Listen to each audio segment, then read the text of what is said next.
immeuble de 4 étages s'est effondré hier à Daoudabougou, suscitant inquiétude et indignation.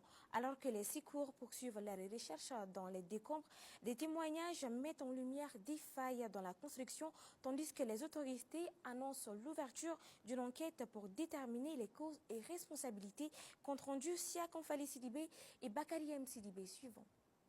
À Daoudabougou, l'effondrement d'un immeuble de 4 étages a provoqué hier stupeur et émotion, entraînant un important déploiement des secours. Un témoin rapporte avoir remarqué des signes inquiétants bien avant le drame. Cet bâtiment qui est effondré tout de suite là, moi je le suis depuis la fondation.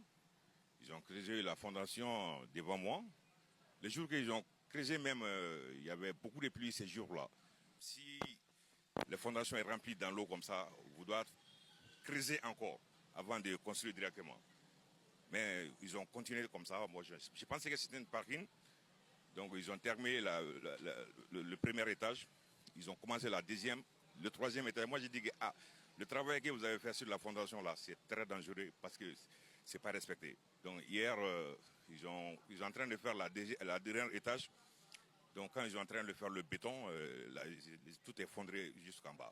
Le directeur national de l'urbanisme et de l'habitat confirme qu'une autorisation de construire jusqu'à 4 étages avait été délivrée. Les causes de l'effondrement restent pour l'heure inconnues, mais une enquête confiée à un comité d'experts a été annoncée. Parce que c'est le cas d'effondrement, si on le constate, sur le champ à chaud, on ne peut pas donner une raison, une cause juste. L'information qu'on a sur le chantier, c'est que c'est un bâtiment de R+4 qui a été autorisé. Et donc, ils étaient en train d'exécuter le 3e niveau, le dallage le plancher haut du 3e niveau. C'est au cours de l'exécution qu'il y a eu l'effondrement. Ce serait trop juste quand même de se prononcer pour dire que voilà, c'est ce qui a été à la base, puisque une commission sera mise en place après pour investiguer et voir quelles sont les raisons. Les opérations de secours se poursuivent sur le site. 14 personnes ont déjà été extraites des décombres, tandis que les recherches continuent. Quand on est arrivé, les premières informations qu'on a eues depuis hier soir, c'est qu'il y a près de 18 ouvriers qui étaient sur le terrain qui ont été transportés à l'hôpital. Il y a des cas de blessés légers et graves aussi.